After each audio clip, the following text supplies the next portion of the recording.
Olá pessoal, tudo bem com vocês? Meu nome é João Paulo Macedo e eu ajudo motoristas de todo o Brasil a exercerem o seu direito de defesa. No vídeo de hoje vamos conversar a respeito do SNT, Sistema Nacional de Trânsito. Você sabe o que é? Qual é a sua finalidade? Quais são os órgãos que o compõem? Ficando comigo até o final desse vídeo, é isso que você vai descobrir.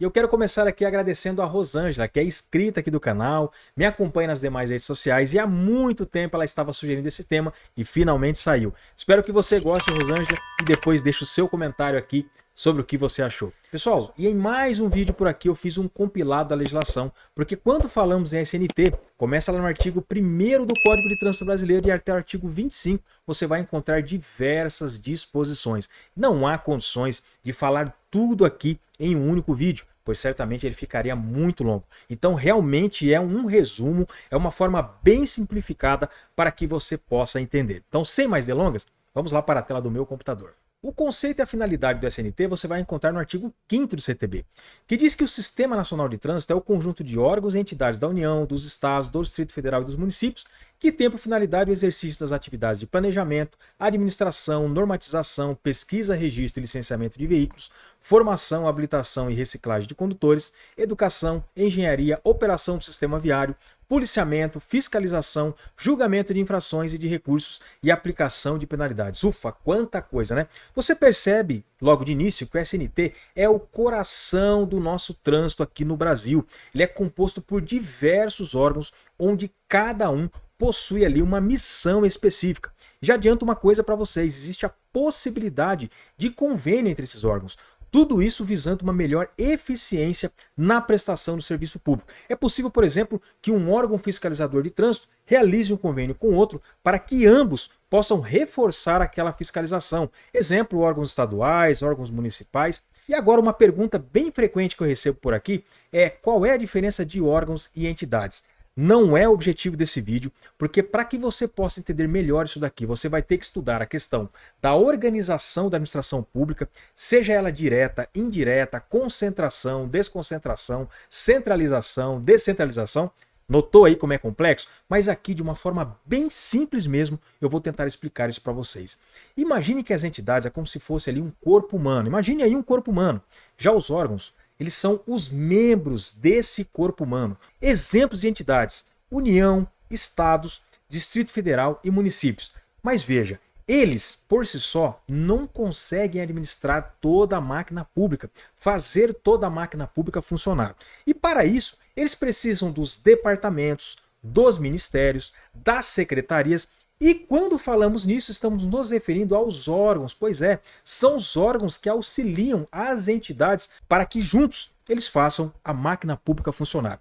Essa informação, essa diferenciação entre órgãos e entidades, ela é muito importante, principalmente para os profissionais de trânsito que atuam numa via judicial, porque às vezes, se você tiver que ingressar com uma ação judicial, nem sempre você vai entrar contra aquele órgão que realizou ali a aplicação de uma penalidade ilegal. Por quê? Porque as entidades, elas possuem personalidade jurídica, possuem patrimônio próprio, possuem receita própria. As entidades, elas podem sofrer processos, elas têm direitos e obrigações, elas mesmas se pagam. Tudo que é arrecadado, ela mesma é que vai pagar ali os seus servidores, ela mesma é quem vai adquirir o material, que vai investir e que vai melhorar, enquanto que os órgãos dependem das entidades. Os órgãos não têm personalidade jurídica, não têm patrimônio próprio, não têm receita própria. Agora, um exemplo para que você entenda de uma vez por todas.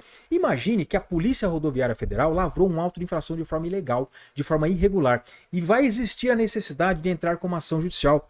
O advogado, o defensor, ele não deve entrar com uma ação contra a Polícia Rodoviária Federal, porque a Polícia Rodoviária Federal não detém personalidade jurídica, ela é um órgão. Na verdade, numa situação como essa, o profissional deve entrar com uma ação contra a União, porque a União sim é a entidade, a União sim responde pelos atos da Polícia Rodoviária Federal. A mesma coisa, por exemplo, nos estados em que o Detran ele é um órgão e não entidade. Se o Detran cometer alguma falha e tiver que entrar com um processo contra ele, na verdade você não vai entrar contra ele, você vai entrar contra o Estado, porque o Estado é a entidade. Agora, muito cuidado, em alguns estados, como exemplo aqui de São Paulo, o Detran ele é uma autarquia. Quando ele se torna autarquia por conta de uma lei, ele passa a ser entidade. Então aqui em São Paulo, quando o Detran comete alguma falha, a ação deve ter no polo passivo ali o próprio Detran e não o Estado. Bom, vocês viram como é bem extenso o tema? Então não tem jeito. Se quiser aprofundar aí o conhecimento, vai ter que estudar a organização da administração pública. Bom, e prosseguindo aqui, pessoal, quais são os órgãos que compõem o SNT? São diversos. E eu vou começar falando para vocês aqui dos órgãos normativos. Em âmbito federal, nós temos o CONTRAN, Conselho Nacional de Trânsito. Ele é o órgão máximo normativo e consultivo da União. As suas competências estão estabelecidas no artigo 12 do CTB. E dentro do CONTRAN, a título de curiosidade, existem as câmaras temáticas. As câmaras temáticas, elas são compostas por especialistas de determinadas áreas que auxiliam o CONTRAN na elaboração das suas normas. Eles vão fazer estudos, análises, tudo para poder fazer com que aquela legislação, aquela regulamentação que vai sair, seja feita da melhor forma possível. Em âmbito estadual, nós temos o CETRAN, Conselho Estadual de Trânsito, e temos o CONTRANDIF. O CONTRANDIF é lá do Distrito Federal. Lembrando, Distrito Federal não é Estado, mas CETRAN e CONTRANDIF é a mesma coisa. O Conselho de Trânsito do Distrito Federal é a mesma coisa do CETRAN, Conselho Estadual de Trânsito. E as competências de ambos estão previstas no artigo 14 do CTB.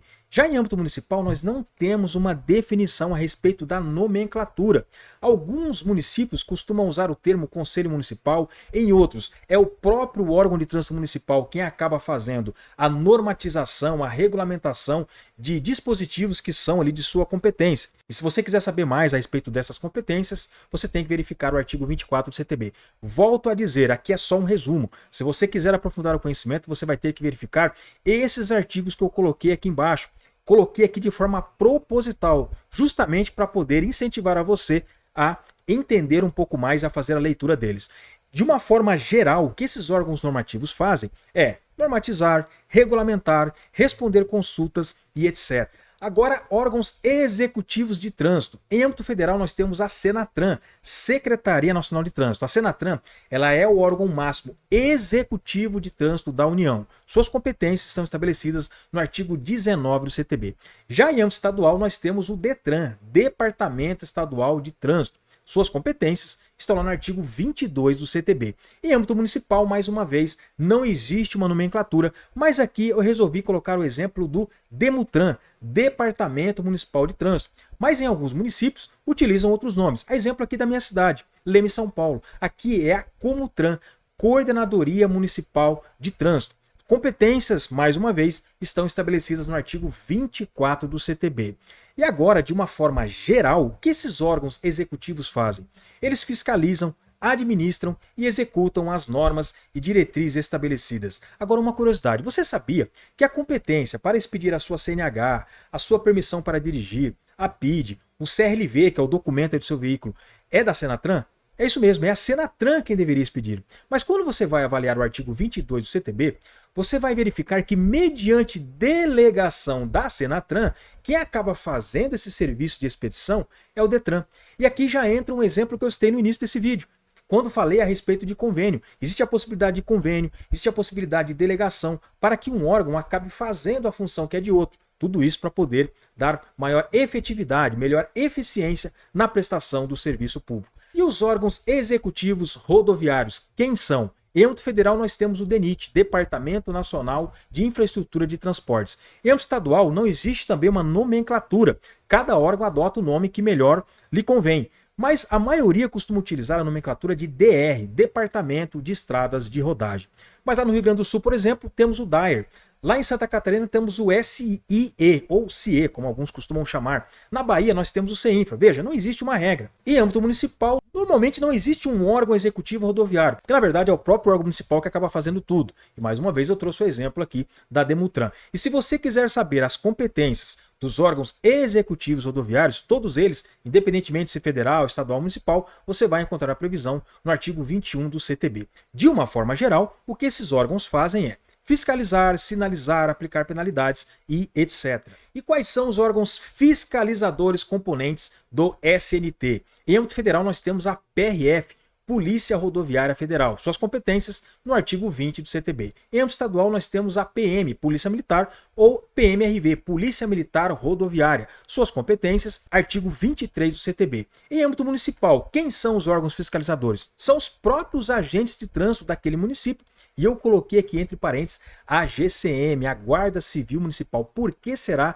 que eu coloquei entre parênteses? A resposta é muito simples, porque a Guarda Civil Municipal não é órgão executivo de trânsito, ela não compõe o SNT, porém, ela acaba atuando na fiscalização de trânsito por força da Lei 13.022, a qual trouxe o seu estatuto. E esse tema, quanto à Guarda Municipal poder ou não fiscalizar o trânsito, já foi largamente debatido e já está mais do que pacificado, pois já foi parar no STF por mais de uma vez e já foi decretado. Sim, a Guarda Civil Municipal pode fiscalizar o trânsito. Mas por conta de não ser um órgão executivo de trânsito, por conta de, por si só, não poder fiscalizar, a GCM só pode fiscalizar o trânsito desde que tenha um convênio, seja com um órgão municipal, seja com um órgão estadual ou até mesmo rodoviário, vai depender aí da situação. E as competências, novamente, está no artigo 24 do CTB. De uma forma geral, o que esses órgãos fiscalizadores fazem é fiscalizar, autuar, aplicar medidas administrativas e etc. Caminhando para o final do nosso vídeo, vamos falar agora dos órgãos recursais que compõem o SNT. Quais são?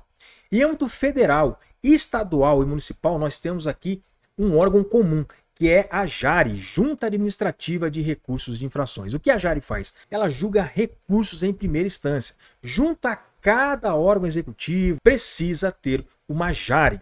E se você quiser saber quais são as competências da JARI, você vai encontrar no artigo 17 do CTB. É por isso que em todos eles aqui eu citei o artigo 17. E agora falando já em recursos em segunda instância, aí temos uma diferenciação. Porque quando falamos em âmbito federal, quem vai julgar esses recursos é o colegiado especial. Sua previsão está lá no artigo 289, inciso 1 do CTB. Quando falamos em âmbito estadual, quem vai julgar os recursos em segunda instância é o CETRAN, Conselho Estadual de Trânsito. Você percebe que o CETRAN apareceu aqui mais de uma vez? Pois é, pois além dele ser um órgão normativo e consultivo em âmbito estadual, ele também é um órgão recursal, pois todo recurso em segunda instância deve ser direcionado para ele. E aí você deve estar se perguntando assim, João Paulo, mas por que colegiado especial e CETRAN? Qual é a diferença dos dois? É muito simples. Quando falamos em colegiado especial, ele vai julgar recurso em segunda instância quando aquela penalidade foi aplicada por órgãos federais, a exemplo do DENIT e da Polícia Rodoviária Federal. Já o CETRAN, ele vai julgar recursos em segunda instância quando aquela penalidade foi aplicada por órgãos estaduais e municipais, exemplo DETRAN, DEMUTRAN. Já no âmbito municipal, nós não temos um órgão recursal de segunda instância, nós temos apenas a JARI, justamente pelo que eu acabei de explicar. Quando existe a necessidade de recorrer em segunda instância por uma infração lavrada por um órgão municipal, quem deve julgar é o CETRAN. E se você quiser saber mais a respeito das competências do CETRAN, novamente, artigo 14 do CTB.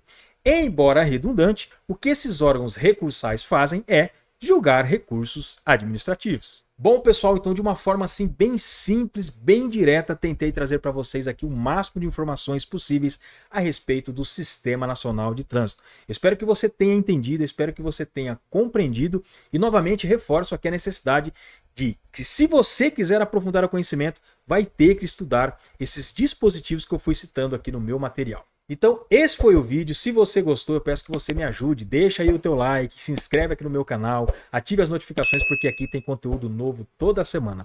Da mesma forma eu te convido a conhecer as minhas outras redes sociais, por lá o conteúdo é diário, no feed, no story, enfim, tudo para poder fazer você entender nosso querido trânsito de uma forma muito mais fácil. Eu vou ficando por aqui, um grande abraço, até o próximo vídeo e valeu!